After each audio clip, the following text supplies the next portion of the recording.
Good morning. It is Thursday, and I am Allegra of Beyond Your Wildest Dreams, and I am on a mission to help you prioritize yourself and your goals by harnessing the power of planning, which is why when I put this live video cast up as a podcast, it is called the Harness the Power of Planning podcast. And you can find that wherever you listen to your podcast. And this will actually be episode 89. I can't believe how close I am to 100. It has been years in the making. It is definitely a marathon, not a sprint. And I'm often accompanied by my good friend Natasha, who I co-wrote 4 workbooks with.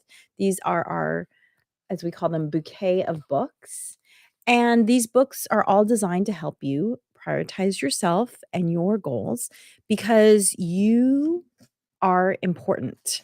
And this was something that took me a long time to learn, and I will get into it when I get into our topics today. But first, as I've mentioned, I've been doing the last month or so, I'm gonna pull a little quote from my this book of this box of quotes that sits on my desk that I absolutely love because it always seems like I get just the right quote when I need it. So let's see what today's quote is.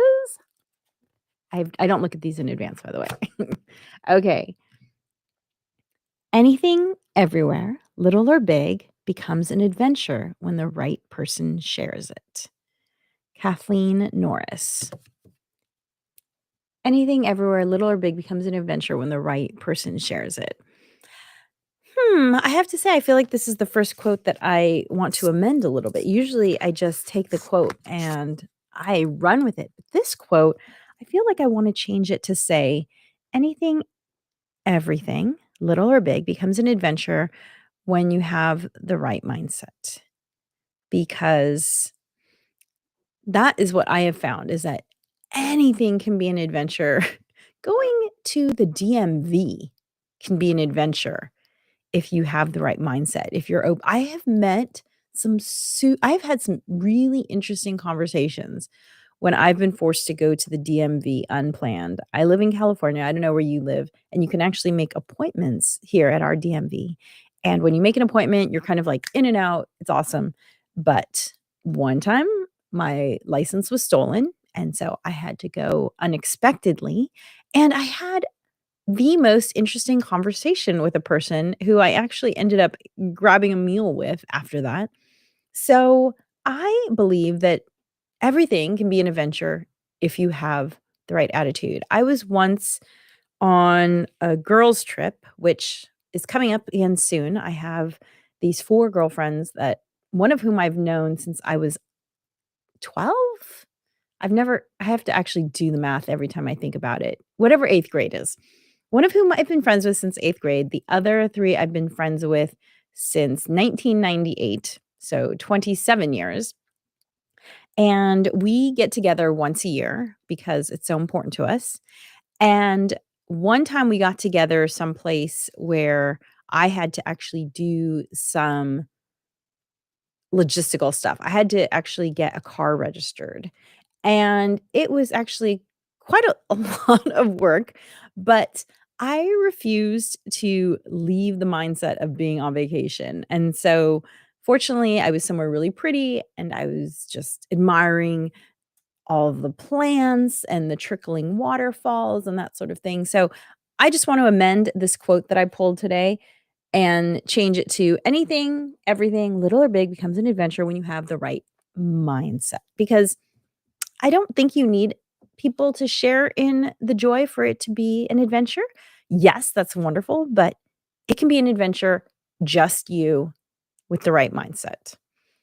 And I often find that there's a little sentence that I say to myself that helps me shift something from being challenging to being interesting. And so instead of complaining about whatever it is that has happened to me, I will say something like, "Hmm, isn't that funny?" Because you know what? People and situations are funny. And look, it doesn't always work. Let me tell you. I know some of us are having some big feelings. I know I've been having some big feelings for the last couple of months. And I've always believed that how you show up when you're facing a challenge is who you really are.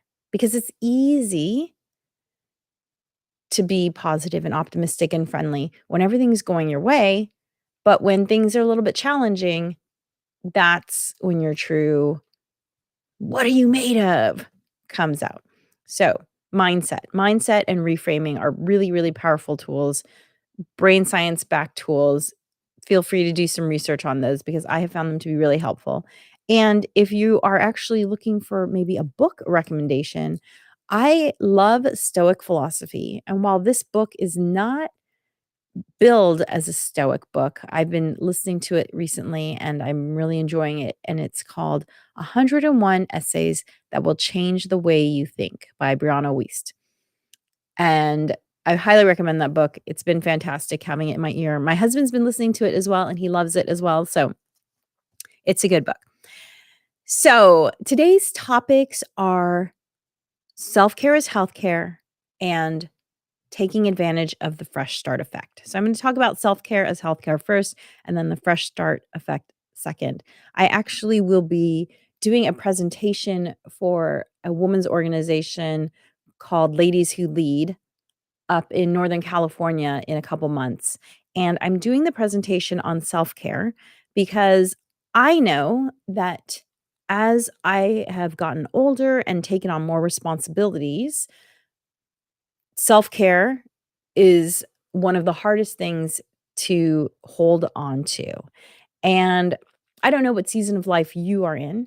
I am raising a teenage daughter, and I'm also part of the sandwich generation, which means I am helping to support people older than me, meaning my mom, my mother-in-law. So my mom is in her late 70s, my mother-in-law is in her mid 80s, and then my 100-year-old bedridden grandmother, bless her heart. Oh, it's a lot. It's been a lot. If you've listened to the last couple of podcasts, you know how challenging it can be to deal with an emergency situation like the LA wildfires that have been going on for, oh my goodness, 2.5 weeks now. It was really challenging being in a situation where we were going to have to evacuate my 100-year-old bedridden grandmother. Yes. Anyway, go back and listen to those episodes. But the more responsibility that you take on, at least in my experience, I have found that it gets harder and harder to prioritize yourself, which is really where but Beyond Your Wildest Dreams was born out of. Beyond Your Wildest Dreams was born out of a time in my life when my child was right around 5 years old, and I felt like I did not know who I was anymore, and I was an older mother. Maybe you don't have this situation, but I just felt like I was 36 when I had my child, and so I had a really strong identity by that point, and I love being a mom, but I wasn't sure if I was going to be a mom because it wasn't one of those things where I was like, "Absolutely, no matter what, I'm definitely becoming a mom." For me, it was I had to find the right partner, I had to be in the right mindset. That was my path to becoming a mom. And so when my child was about 5 years old, I started to feel like I just had a little more mental bandwidth to think about myself again because those first 5 years, man, they are rough. If you feel like if you feel like you just don't know which way is up and you don't know I literally remember one day I was holding my child while I was standing up, and I was so exhausted because she hadn't slept through the night, and I remember standing there holding her to my chest and thinking to myself, am I awake? Is this a dream? I was so tired. I literally did not know if I was awake or asleep.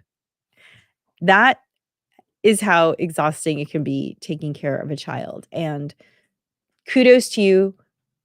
It's a challenging season of life. Hopefully, you have the help of friends and family. I had some help, but not a lot with friends and family, and I was really the main caregiver for my child, and I loved it, but it was definitely exhausting. But then around 5, my child became a lot more independent. And feel free to chat or comment in the chat page. I see it. I will also see it if you listen to the recorded version. So if you have questions, feel free to ask them. I'm happy to answer them. And so when my kiddo hit about 5, I just noticed that I felt like I had more brain space. I was sleeping more, all of the things, and I could finally take a look at my life, and I felt like I was doing all of the things, but none of them well.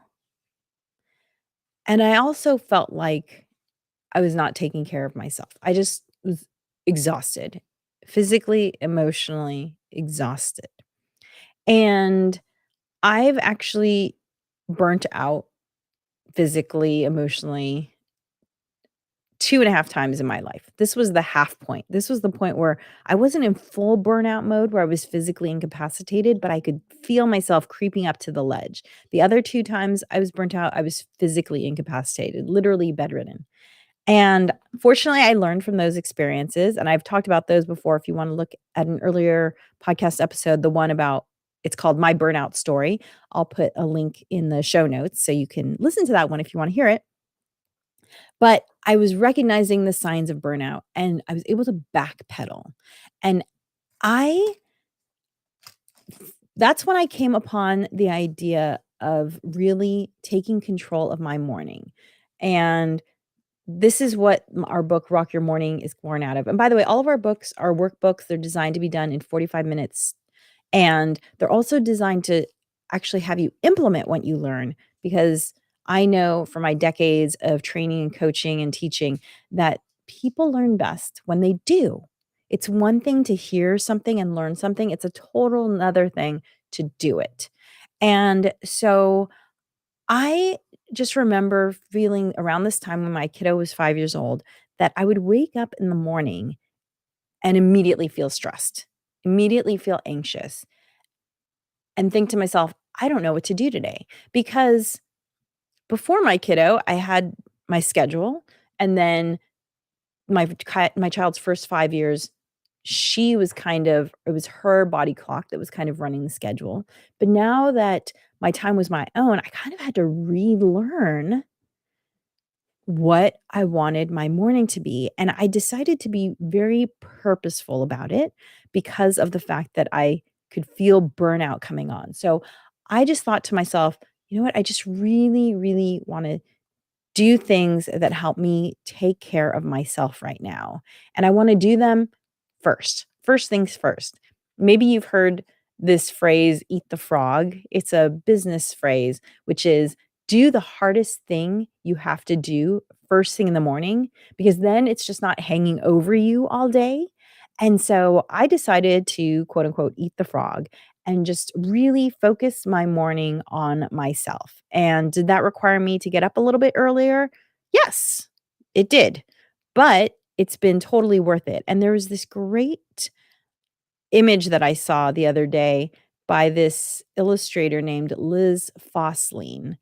And the image is of a gas tank, and I don't know if you can see it, but the gas tank here is in the yellow zone, and the caption above says when we should take a break.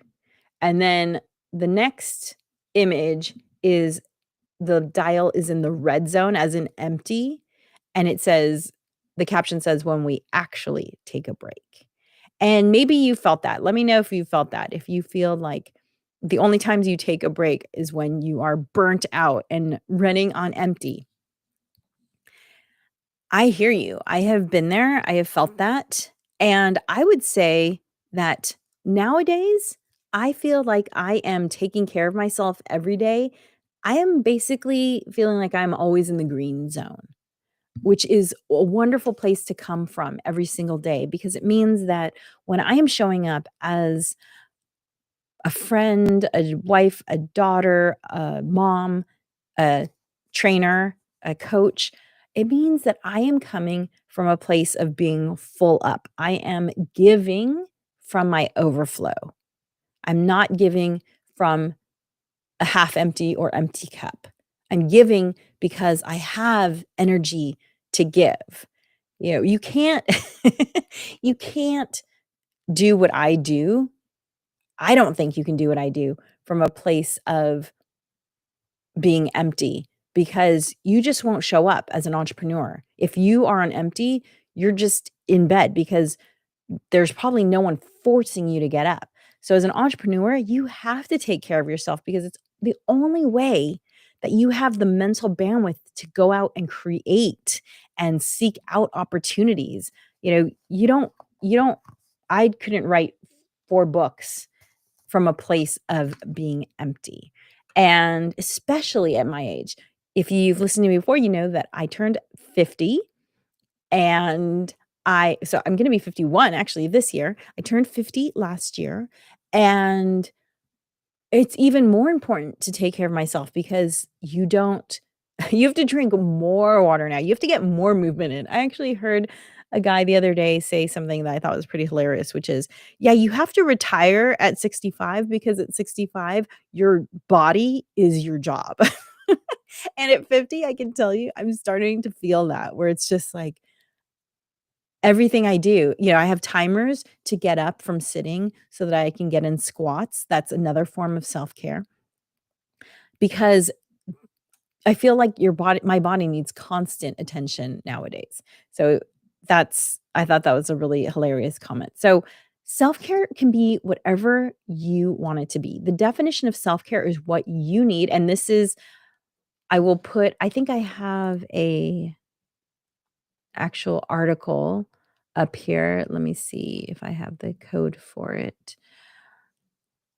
There was an article that was written by a medical journal about self-care, and they had a great definition of self-care that I just wanna share with you. And it was basically that self-care is everything that you need in order to feel emotionally, physically satisfied. And it is, and there's so many self-care, self-care, self-care, self-care. Okay, I'm gonna have to find it and put it into the comments, the show notes for the podcast and everything because I have so many. Oh, here we go. Here we go. In Prevention Magazine, self-care, and I'm just gonna put up the URL for it. It's tinyurl.com/prevention SC, and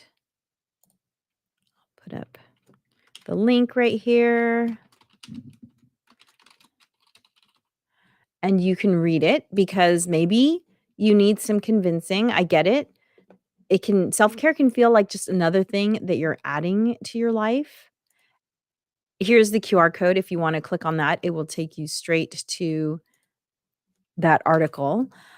But I think what this article makes really clear is that self-care is healthcare. The title of the article is "What is Self-Care? Doctors Explain Why It's Important for Your Long-Term Health, plus how to practice your own self-care if you're a beginner." So this is a great intro article.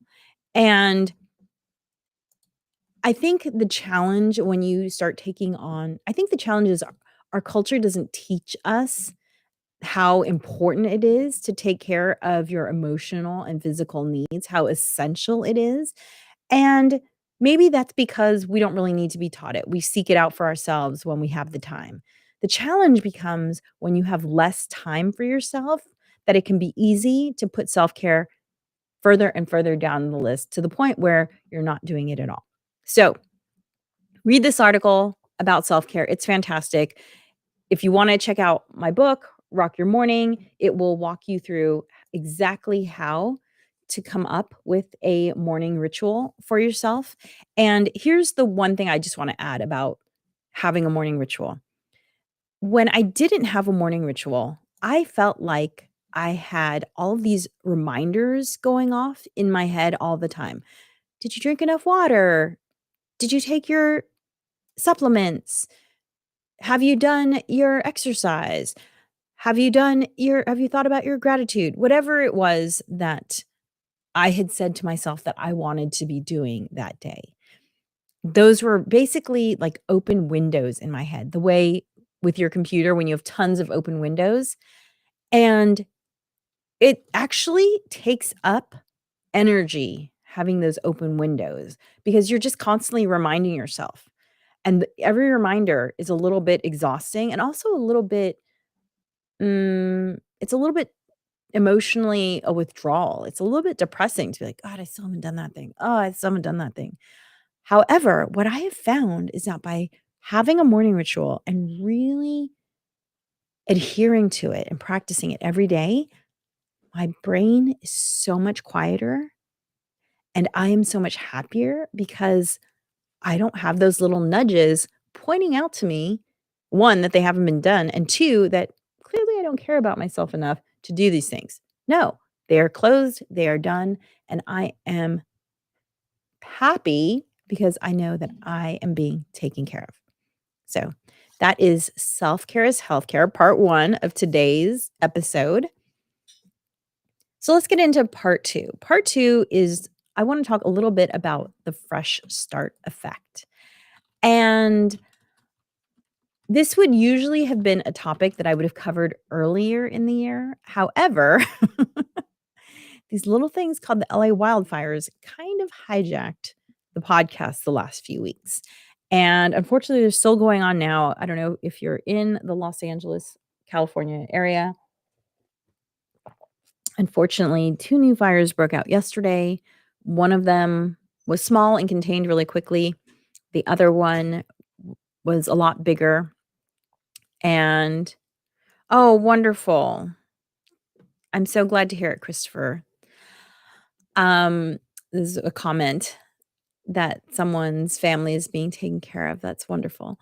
And so I want to talk about the fresh start effect. So the definition of the fresh start effect is that it is a psychological phenomenon where people are more motivated to make positive changes at a quote unquote temporal landmark. And what's a temporal landmark? A temporal landmark is simply something that you consider significant in terms of date or time. So it can be a Monday, it can be the start of the month, it can be the start of the year. That's why I am bringing it up in January. It could be your birthday, and it could literally be tomorrow. When it comes to living a life of your dreams, the best time to start was yesterday, and the next best time to start is today. So a fresh start event can be anytime. As they mention here, it's a psychological phenomenon. So I don't know about you, but I definitely feel like a good part of life is just, maybe the majority of life, maybe all of life is just managing these inches here in between your forehead, meaning your brain. Sometimes it feels like I'm just playing a brain game with myself in order to do the things that I wanna do. And the fresh start effect is that thing.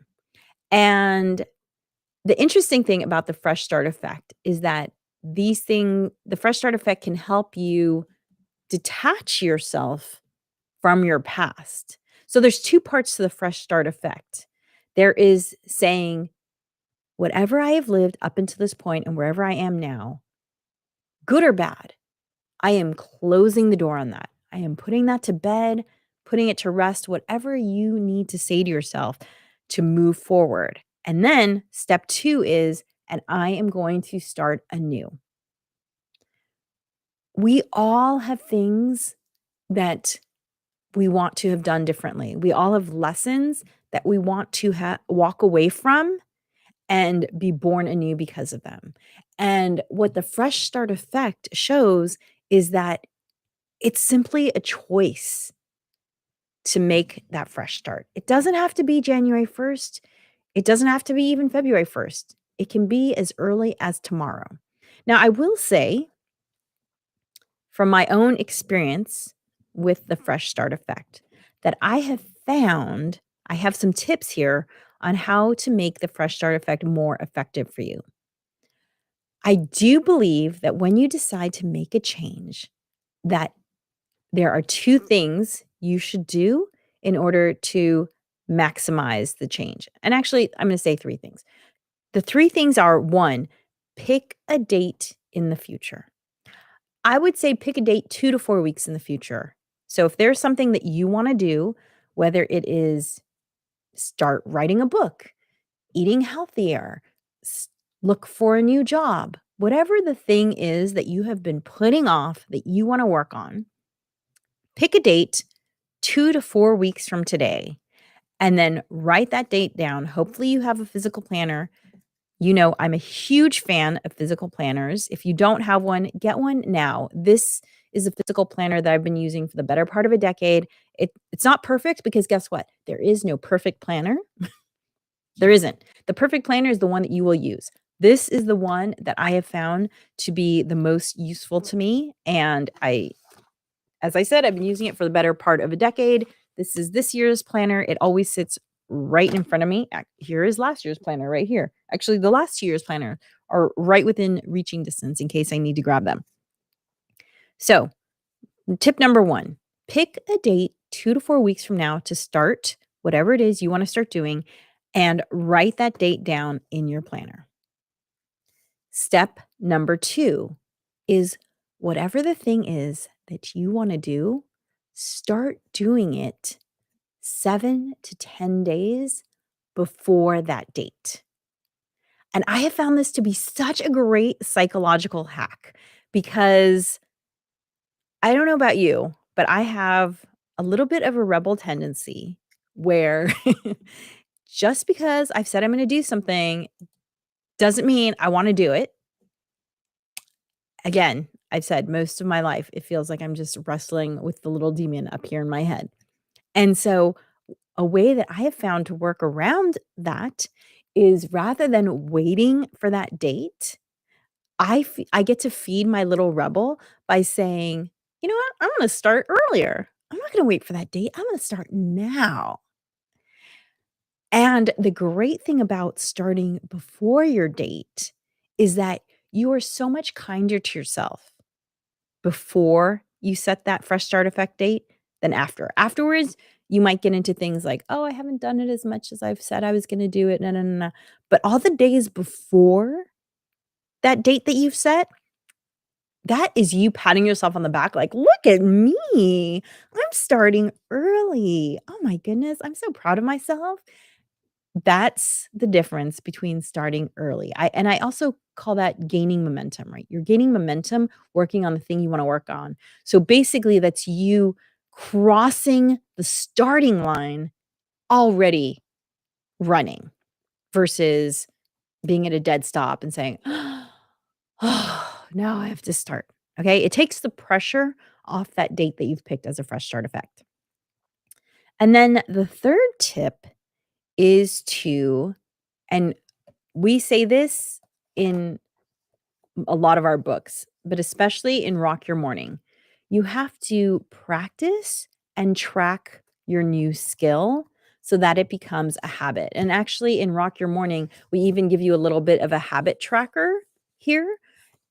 The planner that I mentioned below, that QR code, that planner has built-in habit trackers on its pages. You could also find a habit you can make a habit tracker with a calendar, just, check off each day that you do. There are habit tracker Post-it notes, whatever works for you. Say to yourself, "Okay, whatever this thing is that I'm gonna do," maybe it is take a 20-minute walk every day. I'm going to take a 20-minute walk, mm, not every day, but 5 days a week. And I say to pick not 7 days a week because 7 days a week is just a much harder commitment to yourself. So I would say pick 4 to 5 days a week of doing something and write it down again in your planner and then track it. So give yourself a heart or a check mark or a star or whatever feels good in your habit tracker each day that you do the thing that you say you're going to do. And then so this is a bonus tip here. And then if you do 75%, 70 to 75% of what you say you're going to do, I would consider that a win. So if you say you want to walk 5 days a week and you walk 4 days a week, yay! Pat yourself on the back. That is success. Okay? So let me just recap the tips for starting something that you've been putting off with the fresh start effect. Number 1, pick a date 2 to 4 weeks in advance to actually start this thing that you've been saying you want to do. Number 2, start doing that thing before that date. 7 to 10 days before that date even. Number 3, this thing that you say you want to do, you need to pick how many days a week you want to do it, and you need to track that. And bonus tip, congratulate yourself, pat yourself on the back, give yourself whatever it is that feels good, do a dance, maybe, watch an episode of a show you like because you've hit the goal when you have done 70% of what you say you're going to do. That is success, and that is what that is how I wrote these books, was by committing to writing them a little bit each day and tracking my writing of them and then rewarding myself when I did what I said I was going to do. Thank you so much for joining me today. It was my pleasure to speak with you about self-care is healthcare and ways to maximize the fresh start effect. And I hope that you and your family are safe and healthy and that you are taking care of yourself because no one else can do it for you. And you deserve to be taken care of. Dream wild, wild dreamers.